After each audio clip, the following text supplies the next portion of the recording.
Hey team, welcome to another episode of the Intentional Agribusiness Leader podcast, the podcast where we actually explore the minds of leaders from all around the agriculture and agribusiness space about what it takes to lead intentionally in this industry today. My friends, if there's some value in here for you today, we ask you to subscribe to the podcast, share this with someone who needs to hear the message of what it takes to be intentional. Let's get into the show. Hey team, welcome back to another great episode of the Intentional Agribusiness Leader podcast. This is Mark, your host, and today I'm joined by Josh VanDeWalle from Bear. Josh, thanks for being on the show, man. Yeah, glad to be here. Glad to have you. Is that a Hereford behind you on the wall over there? It is. There's actually a bit of story on that one. So, Sure. my family, I grew up on a farm in Nebraska. So we had cattle, corn and soybeans. And that bull in particular is a poster from a somewhat famous Hereford bull that my family raised back in the day. He actually was born the same year as me. So I kind of grew up with that bull. The bull's name is Trustmark, and so yeah, so I got that recently from my dad with the poster of Trustmark, and I thought it was really appropriate to have behind my desk. I like it. I like it. It's a good conversation piece. For Love it. sure. Cool. Well, what does it mean for you, Josh, to be intentional? Yeah, so I thought a lot about this, and being intentional is really about being fully present. So it's about how can we think about, and even in this conversation, really think about who you're engaging with, what you're trying to do, Hmm. and then go about your work and your daily life by being really fully present. And that enables a lot of opportunities and connections that if you're not, can create some challenges for you. Yeah, absolutely. What do you find the most challenging about being present? I think it's all the distractions, especially in this world that we're in right now. I mean, we're on a Zoom call as we have this discussion. So there's plenty of other things I have to sort of limit the distractions. With the phones, with phone calls, with text messages, with Teams. You got many meeting requests, depending on where you're actually working from or whatever. You have those kind of distractions as well. So it's really I think in this day and age, it's even more challenging to be really present in what you're doing, from my Hmm. perspective. I concur. There's so much distraction, whether it's the notifications on our phones or kids pulling at our time, or Hmm.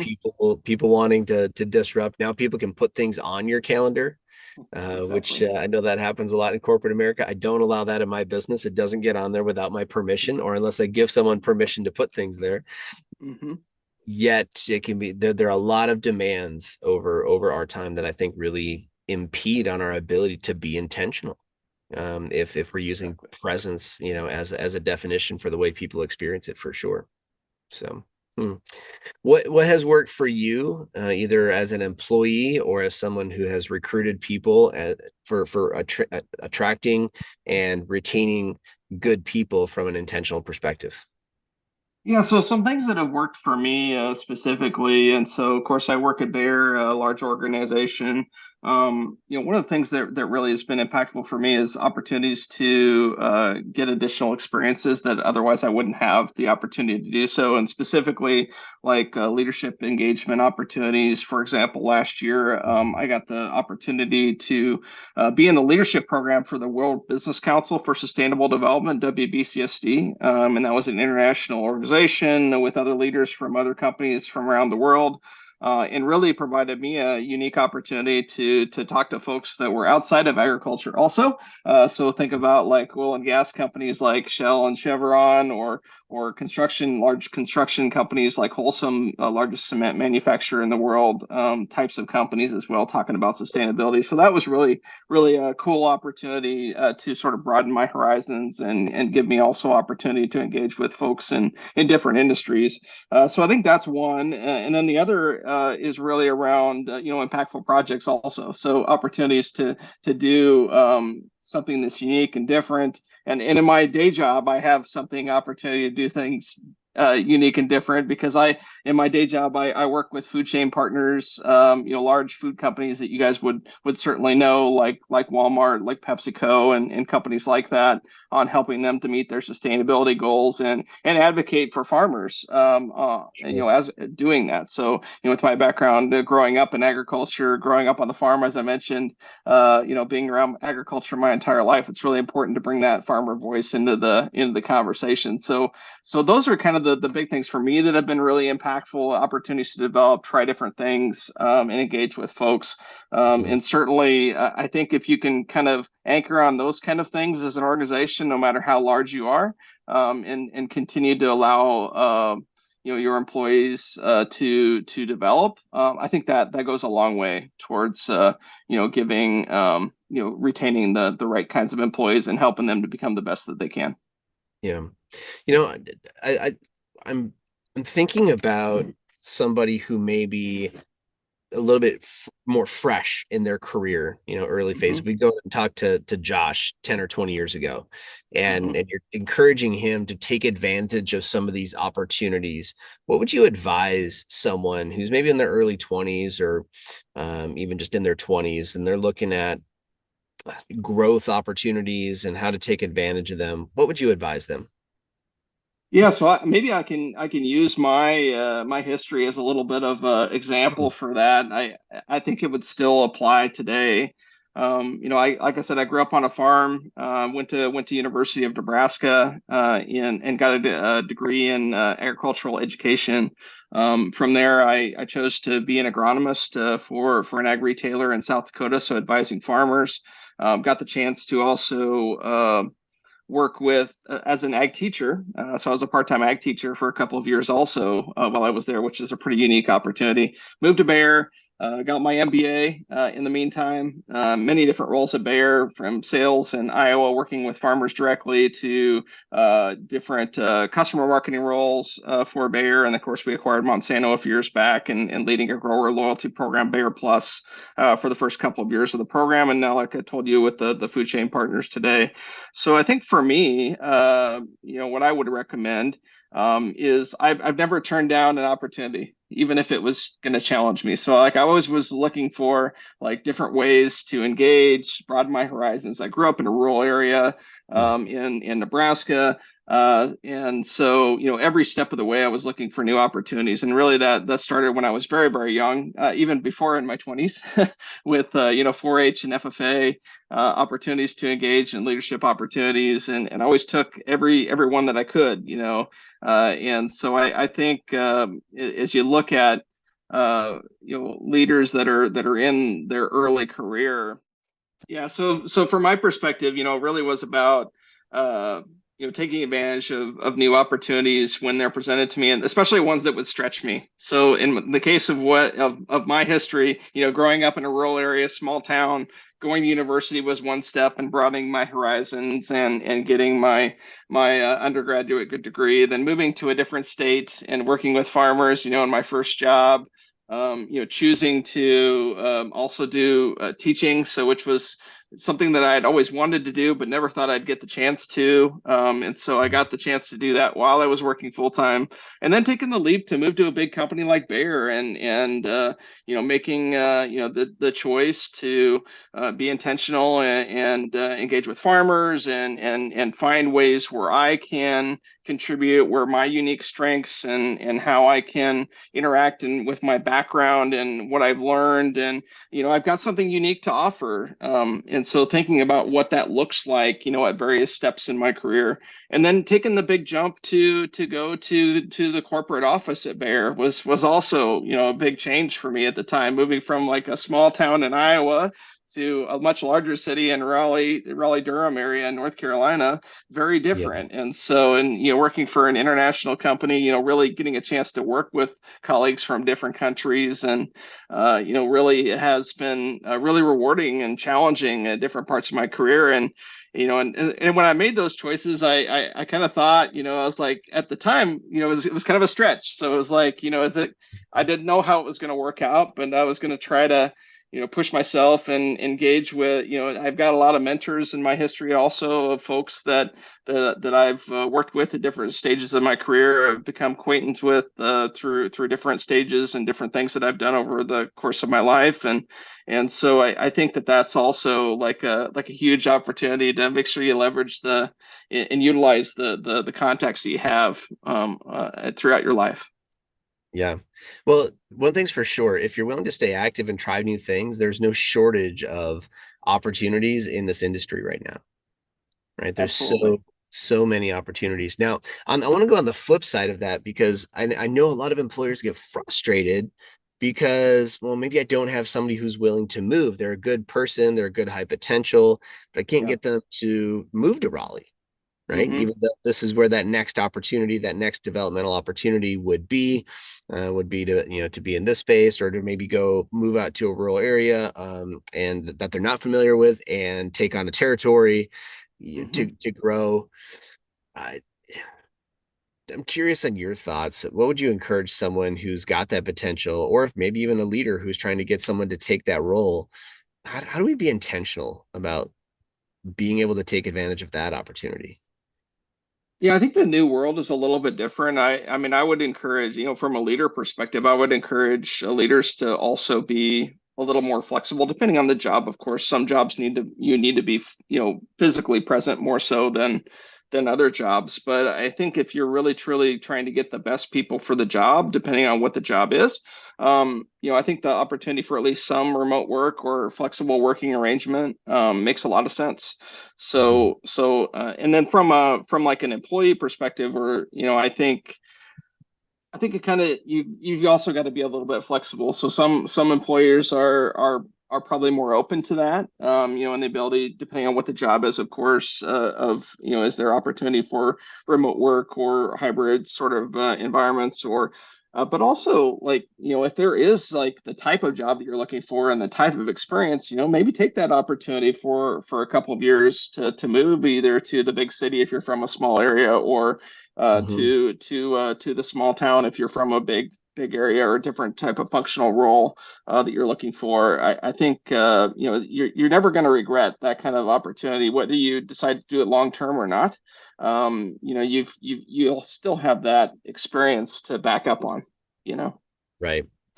Love it, man. Good stuff. Let's talk a little bit about culture. You've lived and worked in some different cultures, from going to being an ag teacher to Yeah. working in a large organization and moving around, and probably even in some of your more recent experiences outside of the company, got to experience what some of those other types of companies are doing. I'm just curious, what do you think intentionality plays into creating good culture? Yeah, so with culture, I think it's really important to be authentic in what you are and how you stand for and where you come from and what you mean. I've had a lot of opportunities, like for example, especially in the last year, engaging with different stakeholders, different groups. Our company is undergoing a fair amount of change right now as well. And so it's all about, and it's taken me some time to actually figure out what I'm about and who I really am. So Yeah. I think as you look at, especially early career employees, like I think you have to take some time to kind of figure out what that means for you. And I know it Mhm. for me personally, it's taken some time to understand what authentic Josh is. But I think that as I've been able to better communicate that with different stakeholders, it's definitely more effective because you're able to clearly communicate what you're about, what you mean. People believe you, trust you, and you're able to be more impactful in what you Yeah. do. And I think that's a key part of an important of a great culture is that you trust everybody and that you can trust everybody and you can be intentional about that because you're who you say you are and you do what you say you're going to do. And it's a lot easier to say than it is to do, but Yeah. being authentic and impactful is really critical. Hmm. From an authentic leadership standpoint, and as an employee of an organization or in any roles that you've been in, what's important to you about the way that you get communicated to, from being on the receiving end of maybe sweeping changes that are going on inside the culture, or even if it's just minor changes. But I'm curious, what makes you feel like this is somewhere I want to stay? I want to be involved with this. I believe in this. And how does that communication need to work for you? Yeah, for me, when I look at leaders that have been really successful at this in my history, it's leaders that reach out to me directly. And so, Mhm. ideally, it'd be great if it was in person, but I work on a global team right now. So my manager is actually in Germany, and so if there is a change that is going to impact me directly, I appreciate just having the one-to-one connection and the frank conversation as to what it means. I need to know, Mhm. and as it pertains to me, and I also am thinking about it from my side that they probably also don't know what it the full impact and maybe even what it means to them. So I think it's also, I think about the leaders that have been successful. We're going through a lot, a pretty big change right now in our company with how things are being reorganized right now. And so there's a lot of these kind of conversations happening. And so, I appreciate the leaders that come to me directly, and you can tell that they're intentional and authentic. And even if they don't have all the answers, they probably don't. But at least being open to those frank conversations means a lot to me as an employee, Mhm. and it makes me want to stick around as well. If it wasn't that way, if I didn't hear anything, it was just hearsay in the background and hearing from my colleagues, then it doesn't feel like a great culture. But that's not the case with the leaders that I look up to currently. Yeah. Yeah, absolutely. Well, I think it comes back to your first question in that intentionality really is being present in the moment and making time to have those conversations. It's one of the things that I think a lot of people just really struggle with because Exactly. it does require you to sort of slow down and plan and think it through and weigh the consequences of your decisions. Because if I'm a little bit too rash with this, right? A little bit too bold, maybe it gets interpreted improperly, not the way that I would like it to. Vice versa, there's lots of ways that could play out. So, yeah, but it really does require you to slow down and think about, okay, how does Josh like to be communicated to? What Exactly. generally works for him. Also, what do they need? I'm curious, when there's been a time in your career when somebody's like pushed you. You didn't want to be pushed, but you got pushed. Hmm. Yeah, Right?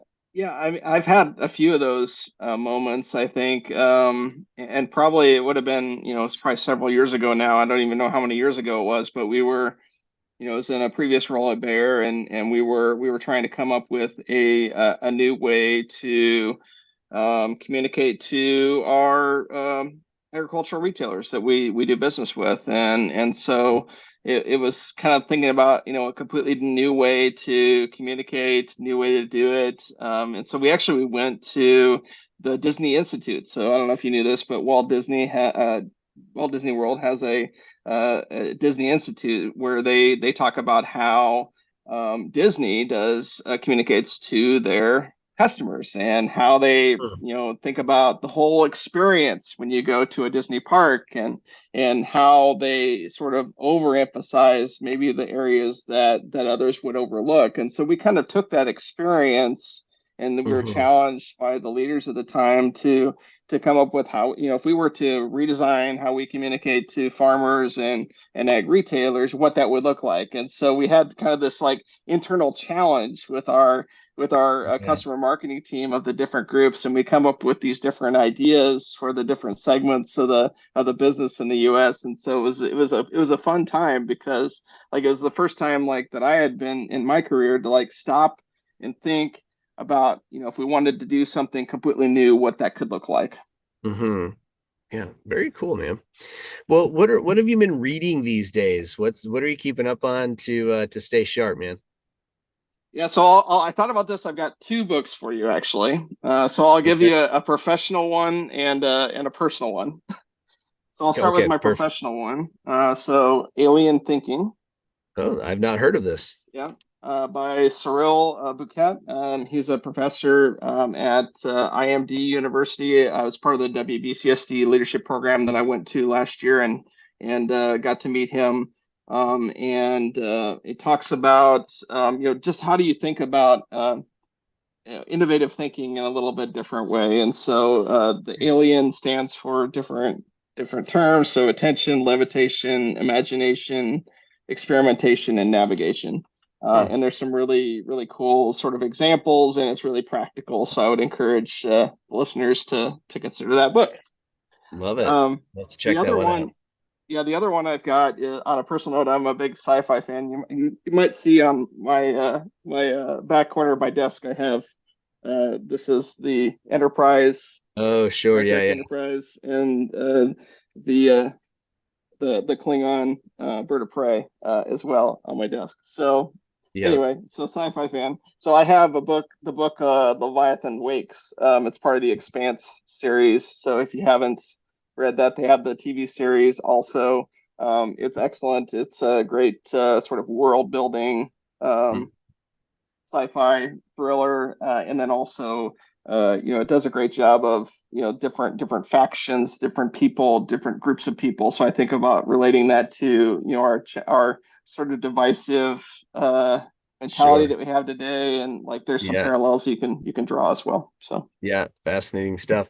I think, yeah, I'm glad you may be the first person who's brought a fiction book. I think we've talked about fiction, but I want to tap back on that because being in the world of personal development, I'm hmm constantly taking in new content. We had a volleyball tournament over the weekend. We road tripped to Savannah, Georgia from the Raleigh area where I now live, and we hmm went, it was 5 hours one way. So my wife and I, like, we crushed an audiobook, on the way. awesome. To and from, and we stopped and we like took time to dissect it and talk about how to implement these practices into our business, and those kind of hmm things. And that's when I probably have, between audiobooks and physical books, it's February 20th, 2024 as we record this. This will come out probably in a few months. But hmm as this moment, like, I've already crushed 6 books this year.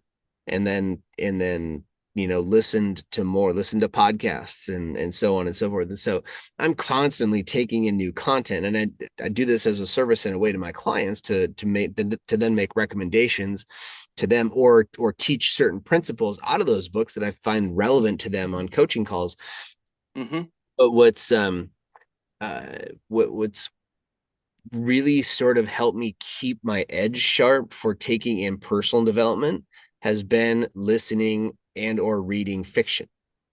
hmm And most people will not think about this, but it helps my brain relax, right? Because now I'm Yeah. like I'm immersed in a story. The parts of my brain that get to experience the story are just sort of like alive, and the hmm left side of my brain that's normally in the execution and how to do stuff gets to sort of take a nap.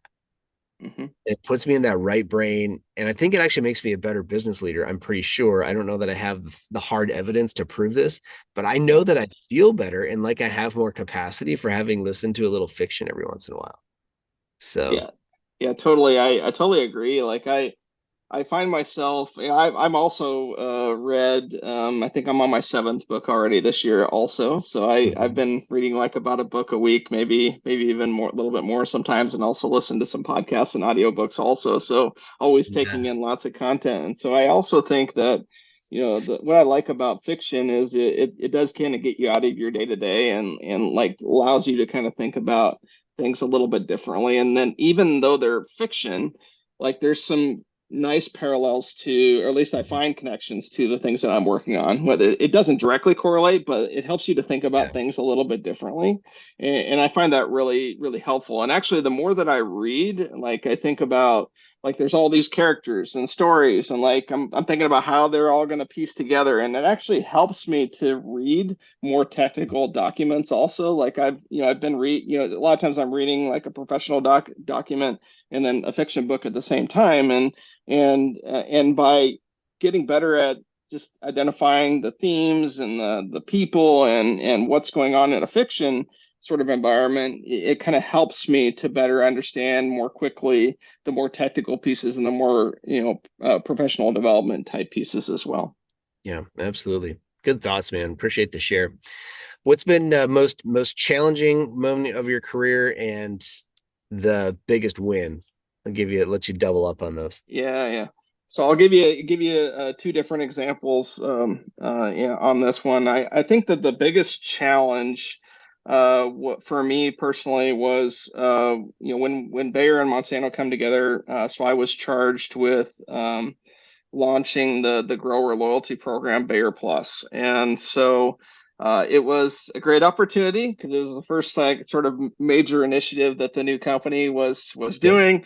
And but it also had a lot of challenges, especially from a technical execution standpoint Mhm. as well. And so like we when it was initially launched, it wasn't that popular because it was different than what other people were doing. And so there was a lot of questions about it, both internally, Bayer, and with Mhm. agricultural retailers, even with the farmers, about what this looked like. And so it really was a great opportunity to kind of work through all of that. I had a lot of feedback from from many different I'm people, sure. and so trying to suss out what was the most impactful, and the areas where I could make an impact was a really interesting challenge, and very Mhm. big challenge to overcome.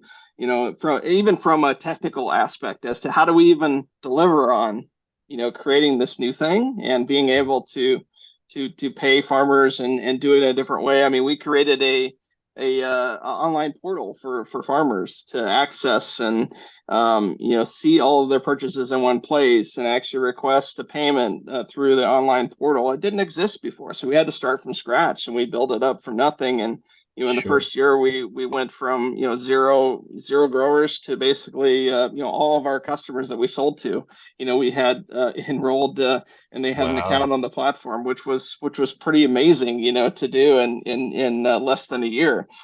So yeah, so it was really interesting process. And working with, especially with all of the feedback, with the leadership within Bayer, with stakeholders, collecting all that, and still staying true to what the North Star, the vision was for what we were trying to put together, and Mhm. and delivering on something in the midst of a lot of pressure was very interesting. And Mhm. I'm definitely understating it, but the impact was it was overall very successful. And we were able to, like I said, get all the farmers enrolled, and we even had some pretty significant market share gains also that first year of launch, which was really cool. So that I'll pause there. That was kind of a combination of the two, but I'll give you another example for the biggest win. It's a slightly different example as well. Yeah, no, I think it's great, and it's there's anytime that we are attempting to implement change in ag retail. I don't care if it's the retailer themselves, if it's one of the big four that's trying to drive something through, etc. Like it causes ripples. People like things the Exactly. way they like them. They like it to stay the same. They don't want to have to worry about things. At the same time, they crave change. They say Right. they create And, change. and Yeah. and part about intentional leadership is really knowing, going into a situation that I'm making this decision, we're making this decision intentionally to Hmm. advance the industry, to advance the way we serve customers. Um, we can't stay the same. We can't keep doing things the way that we always did them. I made a significant programming change with my clients this year. Not all of them like it.